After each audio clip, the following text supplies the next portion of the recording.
பொன்பனச்சம்மல் புரட்சி தலைவர் எம்ஜிஆர், புரட்சி தலைவி அம்மா இருவரும் தலைவர்களை வணங்கி மிக சிறப்பாக எழுச்சியோடு நடைபெற்றுக் கொண்டிருக்கின்ற எழுச்சி பயணத்திலே தலைமையாற்றிய இந்த மாவட்டத்தின் மண்ணின் மைந்த சட்டமன்ற உறுப்பினர், மாவட்ட கழக செயலாளர், அன்பு சகோதரர் திரு பி ஆர் செந்தில்நாதன் அவர்களே, நிகழ்ச்சியிலே பங்கு பெற்றிருக்கின்ற முன்னாள் அமைச்சர் சகோதரி கோகிலேந்திரா அவர்களே, இந்த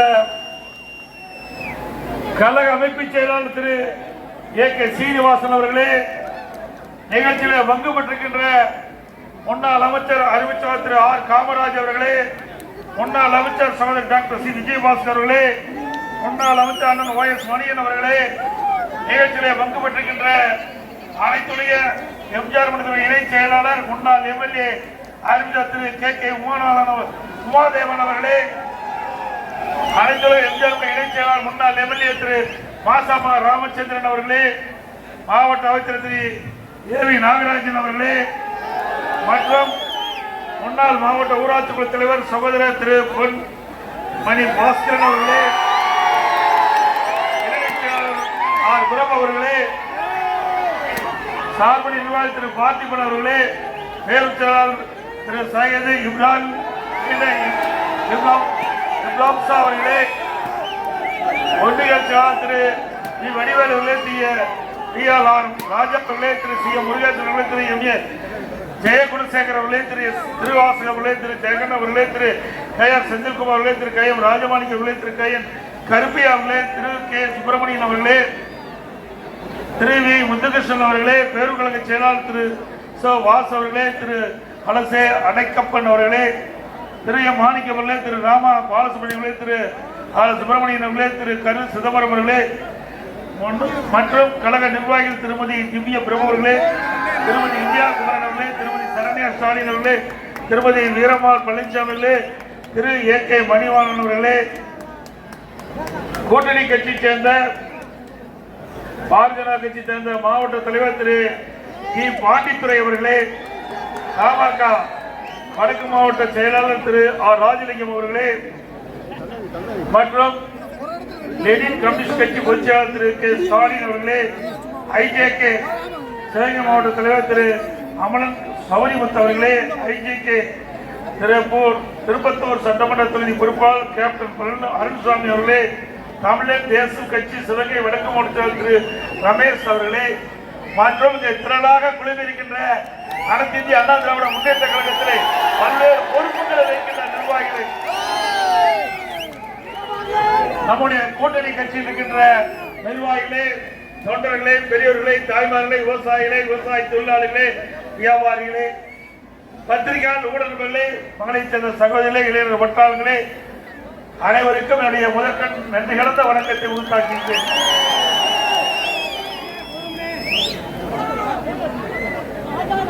மாமன்னன் மருதுபாண்டியன் ஆண்ட சிவகங்கை சீமையில் உங்களுடன் பேசுகின்ற நல்ல வாய்ப்பு கிடைத்திருக்கிறது. இது வரலாற்று சிறப்புமிக்க பூமி. சிவகங்கை மாவட்டம் இன்றைக்கு விவசாயிகள் நிறைந்த மாவட்டம், விவசாய தொழிலாளி நிறைந்த மாவட்டம். இன்றைக்கு இந்த மாவட்டத்தில் அனைத்து இந்திய அண்ணா திராவிட முன்னேற்ற கழகம் ஆட்சி இருக்கின்ற பொழுது நிறைய திட்டங்களை கொண்டு வந்து நிறைவேற்றுவதற்காக நாங்கள் நடவடிக்கை எடுத்தோம். உதாரணத்திற்கு காவிரி குண்டாறு திட்டத்தை கொண்டாடுவதற்கு நான் நடவடிக்கை எடுத்தேன். காவிரி குண்டாறு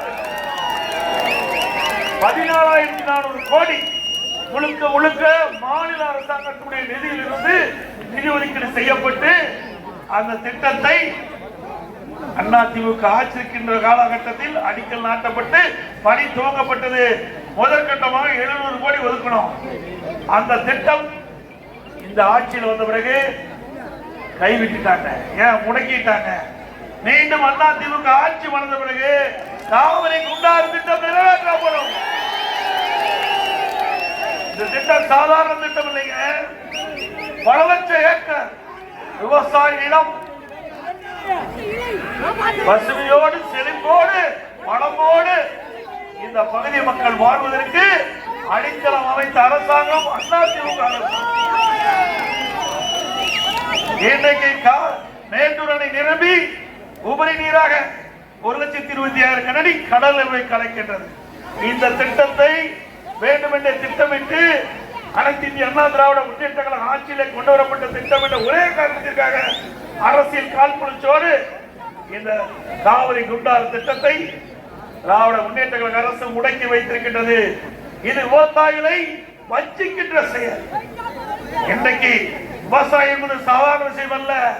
இரவென்றும் பகலென்றும் மாறாமல் மழையும் வெயிலையும் பொருட்படுத்தாமல் ரத்தத்தை விரைவாக சிந்தி உழைக்கின்ற விவசாயி.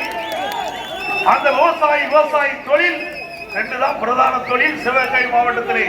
அதனாலதான் இன்றைக்கு காவிரி குண்டார் திட்டத்தில் 5 மாவட்ட மக்கள் பயன்பெற வேண்டும். 5 மாவட்டத்தில் விவசாயி தொழிலாளிகளுக்கு இன்றைக்கு இந்த திட்டம் வாழ்வளிக்கக்கூடிய திட்டம். அதை முடக்கி இருக்கின்றாங்க. அப்படிப்பட்ட அரசு தொடர வேணுமா? இது எவ்வளவு பெரிய திட்டம். மத்திய அரசாங்கத்துக்கு நான் கேட்கல. நான் ஒரு விவசாயியாக இருக்கின்ற காரணத்தினாலே விவசாயிகள் எழுச்சியோடு இருக்க வேண்டும், மகிழ்ச்சியோடு இருக்க வேண்டும். அவர்களுக்கு நீர் மிக முக்கியம். ஒரு மனிதனுக்கு உயிர் எப்படியோ அதுபோல விவசாயத்துக்கு நீர் உயிராக இருக்கின்றது.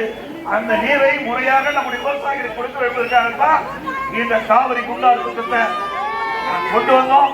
எவ்வளவோ நிதி நெருக்கடி இருந்தாலும் மாநில அரசாங்கத்துடைய 14,400 கோடி இந்த திட்டத்திற்காக ஒதுக்கீடு செய்யப்பட்ட அரசாங்கம் அதிமுக அரசாங்கம். ஒரு நாளைக்கு 1/2 TMC தண்ணி, ஒரு நாள் ஒன்றுக்கு 1/2 TMC தண்ணி அந்த கால்வாய் மூலம் காவிரி குண்டார் திட்டத்தின் மூலமாக வெட்டப்பட்ட கால்வாய் மூலமாக இங்கே சிவகங்கை மாவட்டத்தில் இருக்கின்ற அத்தனை கண்மாயிலும் நிரப்புவதற்காக போடப்பட்டது. இப்படி நீரை நிரப்புகின்ற பொழுது அந்த கண்மாயில் நிரப்புகின்ற பொழுது நிலத்தடி உயர்ந்து வேளாண்மைக்கு தேவையான நீர் கிடைக்கும், விவசாயத்திற்கு தேவையான நீர் கிடைக்கும், குடிப்பதற்கு தேவையான நீர் கிடைக்கும். இன்றைக்கு இந்த பூமி பொறுப்பிடுகின்ற பூமியாக மாற்றுவதற்கு நான் கொண்டு வந்த திட்டம். மீண்டும் உங்களுடைய ஆதரவோடு அதிமுக ஆட்சி மலர்ந்துடன் காவிரி குண்டாறு திட்டம் நிறைவேற்றப்படும். இந்த பகுதியில மஞ்சள் வாழை கரும்பு செழித்து வளர்ந்து மக்கள் மகிழ்ச்சியோடு வாழ்கிற காட்சி அதிமுக கொண்டு வரப்படும். மக்கள் மகிழ்ச்சியோடு வாழ்வாங்க, விவசாயிகள் மகிழ்ச்சியோடு வாழ்வாங்க, விவசாய தொழிலாளிக்கு எப்பொழுதும் வேலை கிடைக்கும். அப்படிப்பட்ட அற்புதமான திட்டத்தை முடக்கிய அரசாங்கம் இன்றைக்கு திரு ஸ்டாலின் மாடல் அரசாங்கம் என்பதை நேரத்தில் நினைவுகூர கடமைப்பட்டுகின்றேன்.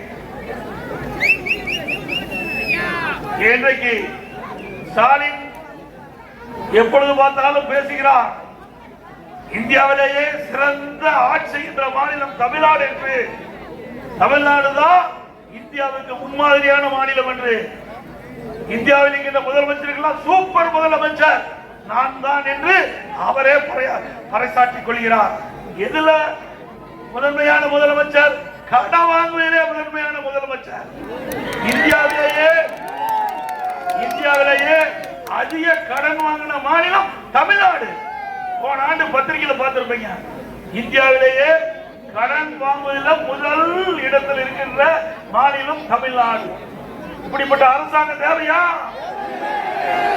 எல்லாம் கடன்காரன் ஆயிட்டாங்க. நீங்க என்னமோ நினைச்சிட்டு ஸ்டாலின் வாங்கிட்டு போயிடுவாருன்னு. இந்த கடனை நீங்க தான் கட்டணும். இங்க வந்திருக்கின்ற தலையில தான் சுமத்துறாங்க.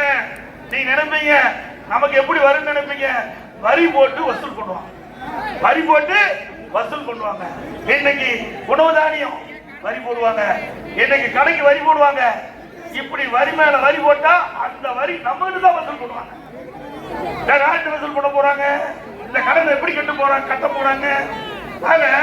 ஒரு திறமையற்ற முதலமைச்சர், பொம்மை முதலமைச்சர் இந்த நாட்டை ஆண்டு கொண்டிருக்கின்ற காரணத்தினால கடன் மேல வாங்கி தமிழ்நாட்டு மக்கள் மீது மிகப்பெரிய கடனை இந்த ஆட்சியாளர் சுமத்தி விட்டார்கள்.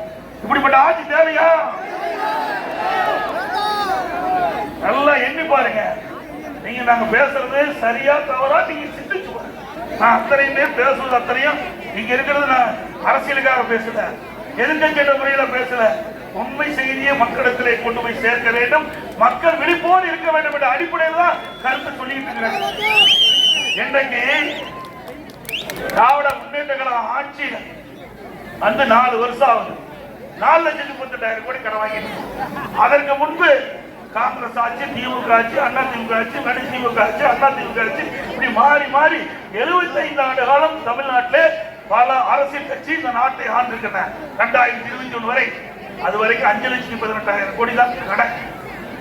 அண்ணா திமுக ஆட்சியில் இருக்கும் போது, நான் முதலமைச்சர் இருக்கும் போது, முதல் காலகட்டத்தில் கடுமையான வறட்சி, குடிப்பதற்கு கூட தண்ணி கிடையாது. நான் 2017 முதலமைச்சர் பொறுப்பேற்கின்ற பொழுது கடுமையான வறட்சி. அப்போ கூட நாம அதிகம் கடன் வாங்கல. அப்புறம் கஜா புயல், இன்றைக்கு இந்த தென் மாவட்டங்கள்ல, டெல்டா மாவட்டத்தில் புரட்டி போட்டு போயிட்டு, அப்படிப்பட்ட சூழ்நிலையும் அதிகமா கடன் வாங்கல. விவசாயிகளுக்கு தேவையான உதவிகளை செஞ்சோம், மக்களுக்கு தேவையான உதவிகளை செஞ்சோம். கஜா புயல் பாதிக்கப்பட்ட அத்தனை இடங்களுக்கும் மறுசீரமைப்பு செஞ்சோம். அடுத்தது கொரோனா, ஒரு ஆண்டு உங்களுக்கு தெரியும், யாரும் வெளியே போக முடியல. இன்னைக்கு கடையெல்லாம் மூடப்பட்டது. அது வரி கிடையாது, வருமானம் கிடையாது. அரசுக்கு தொழிற்சாலைகளை வருவாய் கிடையாது. இன்னைக்கு எல்லா வழியிலும் அரசாங்கத்துக்கு வருகின்ற வருவாய் அத்தனையுமே இல்லை. இன்னைக்கு அப்படி இருந்து கூட நாம அதிகமா கடன் வாங்கல. அது மட்டும் இல்ல, கொரோனா காலத்துல 40,000 கோடி அரசு பணத்தை செலவழிச்சோம். இன்னைக்கு மக்கள் நிம்மதியா வாழ்ந்தாங்க. இன்றைக்கு நிலை என்ன? அப்படிப்பட்ட நிலைமையா இருக்குது ஸ்டாலின் அரசாங்கத்துல. 4 ஆண்டுகளா எந்த பிரச்சனையும் இல்ல. அப்படி இருக்கும் போது நீங்க எது கடன் வாங்குறீங்க? கடனை மேல கடனை வாங்கி தமிழ்நாட்டு மக்கள் மீது மிகப்பெரிய கடனை சுமத்திட்டீங்க. சரி, கடனை வாங்குறீங்க, ஏதாவது திட்டத்தை கொண்டாந்து இருக்கிறீங்களா? அதுவும் இல்லை. அது மட்டும் இல்ல, 2020-21 வந்த வருவாயை விட 2024-25 திராவிட முன்னேற்ற கழக ஆட்சியில 1,30,000 கோடி அதிகமா வருவாய் வந்திருக்குது. ஒரு பக்கம் வருவாய் அதிகரிப்பு, ஒரு பக்கம் கடன் அதிகமா வாங்குறீங்க. இடையில என்ன நடக்குது? திறமையற்ற முதலமைச்சர் நாட்டை ஆளுகின்ற காரணத்தால இந்த பணம் எங்க போச்சுன்னே தெரியல. எவ்வளவு பணம் வந்து ஏதாவது பாலத்தை கட்டிக்கிறியா, ஏதாவது தடுப்பணை கட்டிருக்கிறியா, ஏதாவது கல்லூரி கொண்டாந்துருக்கிறியா? எதுவுமே இல்லை. அப்படி என்றால் இது மிகப்பெரிய முறைகேடு நடந்திருப்பதாக தகவல் கிடைக்கின்றது என்பதை நேரத்தில் சுட்டிக்காட்ட விளைகிறேன். அனைத்து இந்திய அண்ணா திராவிட முன்னேற்ற கழக ஆட்சி இப்படிப்பட்ட காலகட்டம், வறட்சி, புயல், கொரோனா 3 காலகட்டத்திலும் சந்தித்து கூட மக்கள் நிம்மதியா வாழ்ந்தாங்க. விலைவாசி உயர்ல. இன்னைக்கு விலைவாசி விலை என்ன? வெண்ணெய் முட்டிக்கிட்ட அளவுக்கு உயர்ந்திருக்குது. அரிசி விலை உயர்வு, பருப்பு விலை உயர்வு, என்ன விலை உயர்வு? மக்களுக்கு வேலை கிடையாது, வருமானம் கிடையாது, செலவு அதிகரிச்சிடுது. மக்கள் படிக்கிற துன்பம் ஏராளம். அப்படிப்பட்ட ஆட்சி தேவையா? நல்ல சத்தமா சொல்லுங்க.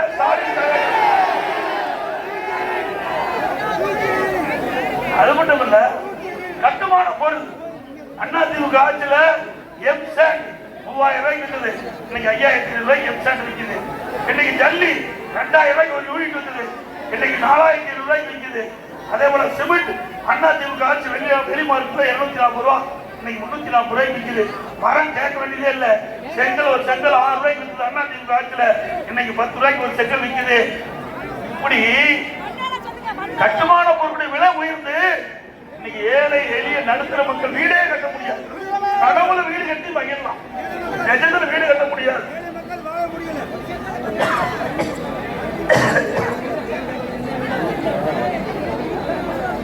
இந்த பகுதியில வடமாடு மஞ்சு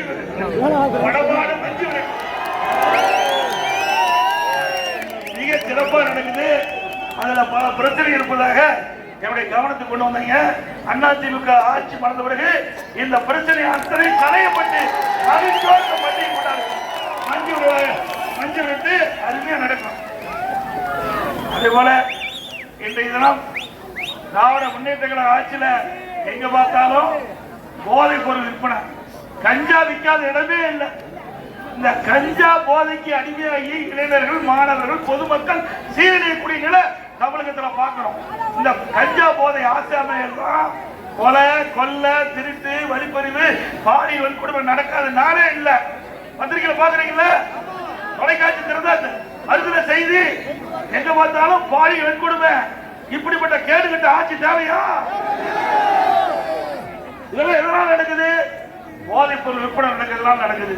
இன்னைக்கு திருநெல்வேலியில ஒரு பக்கம் போதைப் பொருள் விற்பனை நடந்துட்டு இருக்கு. ஒருவர் போய் காவல்துறையில போய் புகார் கொடுத்துட்டாங்க. அதை விசாரிக்க போன எஸ்ஐய துரத்திட்டு போறாங்க. யார எஸ்ஐய துரத்தி 2 பையங்க துரத்திட்டு போய் அந்த சப் இன்ஸ்பெக்டர் போய் அங்க இருக்கிற டாய்லெட்ல போய் ஒழிச்சுக்கிறார், கழிப்பறையில போய் ஒழிச்சுக்கிறார். இப்படி அரசாங்கம் மக்களை காப்பாற்ற முடியுமா? ஒரு சப் இன்ஸ்பெக்டருக்கு 2 பேர் துரத்திட்டு போறாங்கன்னா ஒரு குற்றச்செயல் ஈடுபடுகிறவர்களுக்கு அச்சம் என்பதே கிடையாது. குற்றச்செயல் ஈடுபடுவதற்கு அச்சம் என்பது கிடையாது. இது எப்படி போய் மக்களை பாதுகாப்பாங்க? இது மக்களை பாதுகாக்க இந்த காவல்துறையால் முடியாது. ஏன் என்று சொன்னா இன்னைக்கு போதைப் பொருள் அதிகமா நிறைஞ்சு போச்சு. எங்க பார்த்தாலும் கொலை, கொள்ளை, திருட்டு, வழிப்பறிவு, பாய் வன்கொடுமை நடக்காத நாளே இல்லை. அதோட ஏதாவது மின் கட்டணம் ஏற்கனவே நான் பேசிக்கிட்டேன். இந்த பேரூராட்சி பகுதியில இன்னைக்கு மின் கட்டணம் 52% உயர்த்தினாங்க. வருஷ வருஷம் 5%, 67% உயர்த்திட்டாங்க. அது மட்டும் இல்லாம இன்னைக்கு விவசாயம் நிறைந்த பகுதி அதிமுக ஆட்சி இருக்கின்ற பொழுது 2 முறை விவசாய கடன் தள்ளுபடி செஞ்சோம். 2 முறை கடன் தள்ளுபடி. அது மட்டும் இல்லாம மும்முனை மின்சாரம் 24 மணி நேரம் விவசாயிகள் 10% மின்சாரம் கொடுத்தோம். அது மட்டும் இல்லாம இந்த கண்மாய் எல்லாம் தூர்வாரப்பட்டது. குடிமராமத்து திட்டத்துல தூர்வாரணும். இதனால அங்கங்க இருக்கின்ற ஏரி, குளம், குட்டை, கண்மாய் எல்லாம் மழை காலத்துல நிரம்பி நிலத்தடி நீர் உயர்ந்தது. அற்புதமான திட்டத்தை கொண்டாந்தோம். அதையும் நிறுத்திட்டாங்க. தாலிக்கு தங்கம் அதையும் நிறுத்திட்டாங்க. நீங்க பவுன் என்ன 75,000 ரூபாய் விற்குது. ஏழை குடும்பத்தில் பிறந்த பெண் உரிய நேரத்தில் திருமணம் நடக்க வேண்டும் என்பதற்காக அம்மா சிந்தனையில ஒதுக்கப்பட்ட அற்புதமான திட்டம் தாலிக்கு தங்க திட்டம். திருமண உதவி திட்டம் 20,000, 50,000 அதையும் நிறுத்திட்டாங்க.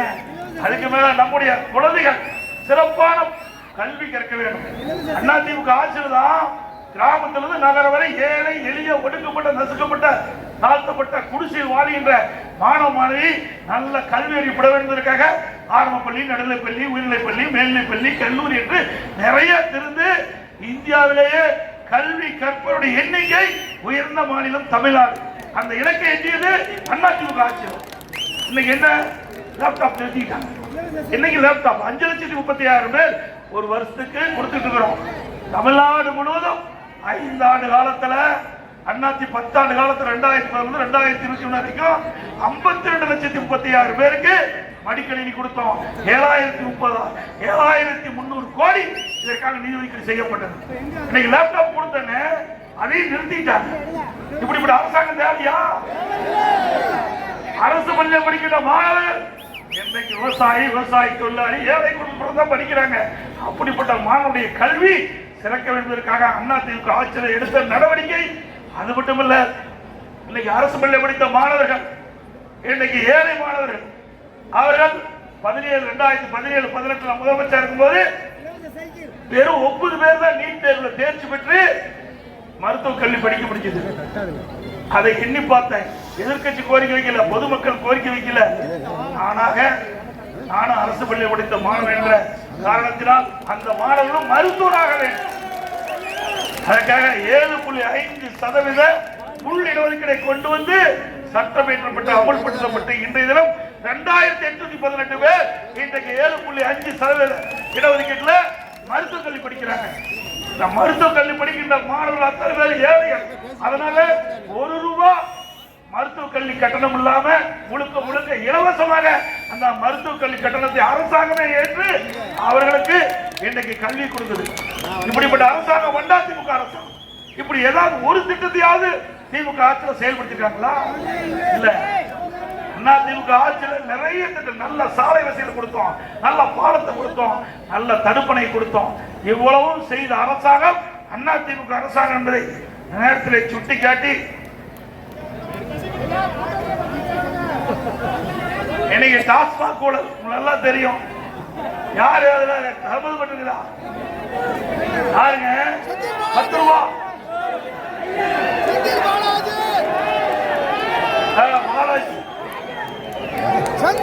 பாலாஜி என்பவர் கலால் ஆயத்துறை மந்திரியா இருக்கும் போது எல்லா டாஸ்மாக் கடையிலையும் நீங்க போய் டாஸ்மாக் கடையில் போய் ஒரு பாட்டில் வாங்கினா 10 ரூபா அதிகமாக கொடுத்தா வாங்கணும். அப்படி தமிழ்நாடு பூரா சும்மா 5,000-6,000 கடைகள் இருக்கிறேன்.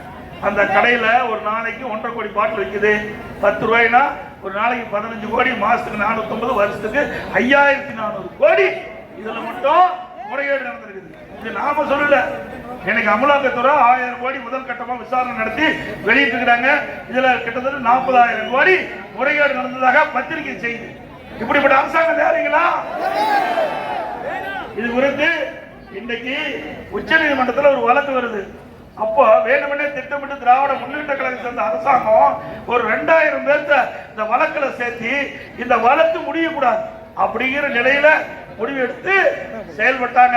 ஆனா உச்ச நீதிமன்றம் இன்றைய தினம் இந்த வழக்கு எப்ப முடியும், 2000 பேர் என்னைக்கு விசாரிக்கிறது, எத்தனை ஆண்டு ஆகும் அப்படின்னு தமிழ் அரசு வெறும் கண்டிச்சிருக்குது. இப்படிப்பட்ட அரசாங்கம் தேவையா?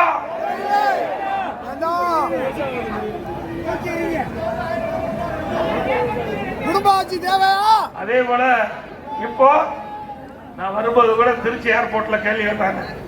இன்னைக்கு இங்க இருக்கிற கல்வி மந்திரி, பள்ளி கல்வித்துறை மந்திரி இன்னைக்கு போய் டெல்லியில மத்திய கல்வித்துறை மந்திரி பார்த்து ஒரு மனு கொடுத்திருக்கிறாங்க. அதுல திருமதி கனிமொழி போய் கொடுத்திருக்கிறாங்க. அதுல SSA திட்டத்துல மாநில அரசுக்கு வர வேண்டிய நிதி வரலைன்னு இருக்காங்க. இது காரணம் என்ன? திமுக தான் காரணம். 1976ல எமர்ஜென்சி காலத்துல இன்றைக்கு மாநில பட்டியலில் இருந்த கல்வியை இன்றைக்கு மத்திய கல்வி பொதுப்பட்டியல் கூட சேர்த்திட்டாங்க. கல்வித்துறையில மத்திய பொதுப்பட்டியலுக்கு கொண்டு மாற்றப்பட்டு மாநில பட்டியலிருந்து மத்திய பட்டியலுக்கு மாற்றிட்டாங்க. ஏன் 16 ஆண்டு காலம் திமுக ஆட்சி அதிகாரத்தில் இருந்தாங்க? மத்தியில பாரதிய ஜனதாவோட 5 வருஷம் இருந்தாங்க, மத்தியில் அமைச்சராக ஈடுபட்டிருந்தாங்க. காங்கிரஸோட 5 வருஷம் மத்தியில் அமைச்சராக ஈடுபட்டிருந்தாங்க. அதுக்கு பிறகு ஐக்கிய குஜராத் தேவகடா அவர்கள், அப்புறம் VP சிங், இப்படி பல பிரதமர் ஆண்ட போது அவருடைய அமைச்சரவையில திமுக அங்கம் வச்சது. அப்பவே நீங்க இந்த சட்டத்தை கொண்டாந்து இன்றைக்கு மத்தியில் இருக்கின்ற அந்த பொதுப்பட்டியலிருந்து கல்வி பொதுப்பட்டியலிருந்து மாநில அரசு மாநில பட்டியலுக்கு மாற்றப்பட்டிருந்தா இந்த பிரச்சனை வந்திருக்காது. அதுக்கெல்லாம் காரணம் இன்னைக்கு என்ன? மத்திய அரசை குறை சொல்லிட்டு இருக்காங்க. இதனையும் காரணம் திமுக. அண்ணா திமுக பொறுத்த வரைக்கும் இப்படிப்பட்ட வாய்ப்பு கிடைச்சிருந்தா உடனடியாக நாங்கள் நிறைவேற்றிருப்போம். இது விவசாயிகள் தொடக்க வேளாண்மையில பயிர்க்கடன் வாங்குவதற்காக அங்க போனா அந்த ஒரு திட்டத்தை கொண்டாந்துட்டாங்க, சிபில் ஸ்கோர். அதுல பல விதிகளை புகுத்தி அங்க இருக்கின்ற வங்கியில நீங்க நோட்டீஸ் சர்டிபிகேட் வாங்கிட்டு வந்தா தான் கடன் கொடுக்கணும். நான் 2 நாளைக்கு இந்திய பாரத பிரதமர் திருச்சிக்கு வந்த போது இதுக்கு விவசாயிகள் இந்த பிரச்சனையை கவனத்தை கொண்டு வந்தாங்க. டெல்டா மாவட்டத்தில் போகும்போது நாங்கெல்லாம் பயிர்க்கடன் வாங்க முடியல. தமிழ்நாடு அத்தனை விவசாயிகளும் தொடக்க வேளாண் வங்கியில கடன் பெற முடியல.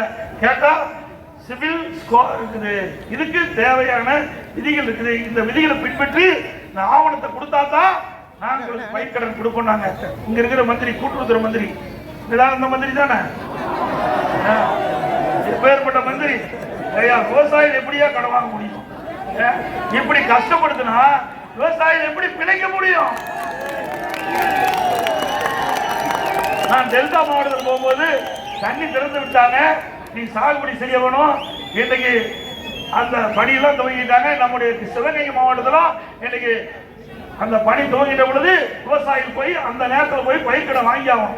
இல்லைன்னா பருவம் தவறி கடன் கொடுத்தா அதனால எந்த பிரயோஜனம் கிடையாது. ஆக இந்த சிபில் ஸ்கோர் என்ற விதியை பயன்படுத்தி விவசாயிகளை துன்புறுத்தி கஷ்டப்படுத்தி விவசாயிகளுக்கு விரோதமாக செயல்படுகின்ற அரசு திமுக அரசு. அது இந்த தொகுதியில் இருக்கிறவர் தான் கூட்டுறவுத்துறை அமைச்சர். இதை பாரத பிரதமர் கொடுத்த உடனே நேற்றைய தினம் உடனடியா அறிவிப்பு கொடுத்துட்டாங்க. உடனடியா சிபில் ஸ்கோர் இனிமேல் கிடையாது. ஏற்கனவே பழைய முறையில ஏற்கனவே விவசாயிகள் எப்படி பயிர்க்கடன் தொடக்க வேளாண்மை கூட்டுறவு என்று வாங்கினாங்களோ அதை பின்பற்றலாம் என்று ஒரு அறிவிப்பு கொடுத்துட்டாங்க. ஆக மாநில அரசாங்கம் எப்படி மக்களை வஞ்சிக்கிறது என்பதை பாருங்க. ஏற்கனவே ரிசர்வ் வங்கி இன்னைக்கு தெளிவா சொல்லிட்டாங்க, விவசாயிகளும் எந்தவித ஒரு ஆவணங்களும் பெற வேண்டாம். இன்றைக்கு பயிர்க்கடனுக்கு விவசாயிகளிடத்தில் எந்த ஒரு ஆவணங்களும் பெற வேண்டாம். ஆக அப்படின்னு உத்தரவு போட்ட பிறகு வேண்டுமென்ற திட்டமிட்டு விவசாயிகளுக்கு கடன் கொடுப்பதை தவிர்ப்பதற்காக இந்த திராவிட மாடல் அரசு தில்லுமுள்ளு செய்து இங்கு இருக்கிற அமைச்சர் இதற்கு உடந்தையா இருந்து விவசாயிகளுக்கு விரோதமாக செயல்பட்டிருக்கிறார். இன்னைக்கு பாரத பிரதமருக்கு நான் நேரில் சந்தித்து கோரிக்கை மனு கொடுத்தோட நேற்று இதெல்லாம் சிவில் ஸ்கோர் இனி கிடையாது. ஏற்கனவே எப்படி தொடக்க வேணும் வங்கி பயிர் கடன் கொடுத்தாலும் அது தொடரும் என்ற அறிவிப்பு கொடுத்திருக்கிறார். அதோட இனிமேல் கிராமத்தெல்லாம் டீ கடை, போண்டா கடை, நம்ம சலவை தொழிலாளி இருக்கிறாங்க அந்த கடை, இனிமேல் கட்டிங் பண்ற கடை, பார்பர் ஷாப், இதுக்கெல்லாம் இனிமேல் வரி போட்டோம். இனிமேல் லைசன்ஸ் வாங்கணுமா? இன்னைக்கு பாருங்க போட்டோம். ஏங்க எதையும் விட்டு வைக்கல. ஒரு சாதாரண டீ கடை கிராமத்தில் இருக்குது, ஒரு பொட்டி கடை இருக்கும், அதுக்கு லைசன்ஸ் வாங்கினா 30,000 ரூபாய் கொடுக்கணும். பொட்டி கடையே 20,000, ஒரு 10,000 ரூபாய்க்கு தான் இருக்கும். பொருளே 10,000 ரூபாய்க்கு தான் இருக்கும். இப்ப லைசன்ஸ் வாங்கினா 30,000 ரூபாய் செலவு பண்ணணும். இதுக்கு சிசிடிவி கேமரா பொருத்தணும். இதுக்கு சிசிடிவி கேமரா பொருத்தணும். ஏங்க சிசிடிவி கேமரா பொருத்த முடியுமா? பொட்டி கடைக்கெல்லாம் பொருத்த முடியுமா? இன்னைக்கு தினத்தந்தி பத்திரிகையில பாருங்க, முதல் செய்தி அதுதான். இதுல என்ன பண்ணிருக்காங்க? டீக்கு இதுல என்னென்ன கடைனா சலவை கடைகள், அதே போல பேப்பர், இரும்பு பொருட்கள் விற்பனை, கொரியர் சேவை, அஞ்சகம், இறைச்சி, மீன் கடை. நீங்க போய் மீன் மார்க்கெட்டுக்கு போனீங்கன்னா இனிமேல் அங்கேயும் அவன் லைசன்ஸ் வாங்கிப்பானு. மீன் விற்கிறதுக்கு லைசன்ஸ் வாங்கணும். அதே போல இது மாதிரி நிறைய தையல் கடை, தையல் மிஷினுக்குள்ள நம்ம சட்டை தைக்க போனோம்னா அவர் லைசன்ஸ் வாங்கிருக்கோம். அந்த டைலர் லைசன்ஸ் வாங்கினாதான் நீங்க சட்டையை தைச்சு கொடுப்பாங்க. இப்படிப்பட்ட ஆட்சி தேவையா? எவ்வளவு மோசமா சட்டம் போடுறாங்க பாரு. அதனாலதான் நான் சொல்றது, ஒவ்வொரு முறை பொம்மை முதலமைச்சர், திறமையற்ற முதலமைச்சர், எதுவுமே தெரியாது. கிராமத்தில் இருக்கிற கடைக்கு போய் யாராவது இப்படி லைசன்ஸ் வாங்க சொல்லுவாங்களா? ஒரு பெட்டி கடைக்கு போய் லைசன்ஸ் வாங்க சொல்லுவாங்களா? அது மட்டும் இல்ல, நீங்க கிராமத்துல போய் வீடு கட்டினீங்கன்னா, நீங்க ஏற்கனவே வீடு கட்டியிருப்பீங்க கிராமத்துல, ஒரு 2 ஏக்கர் 3 ஏக்கர் நிலம் இருக்கு கிராமத்துல, ஒரு வீட்டை கட்டியிருப்பீங்க, அதுக்கு அங்க இருக்கிற பஞ்சாயத்துல வரி போடுவாங்க. அதுதான் எல்லா ஆட்சியிலும் நடக்குது. இப்ப என்ன பண்ணிட்டாங்க? ஒரு வாரத்துக்கு முந்தி தமிழ்நாடு அரசாங்கம் என்ன பண்ணிடுது? யாராவது பஞ்சாயத்துல அனுமதி இல்லாம வீடு கட்டியிருந்தா சீல் வைட்டாங்க.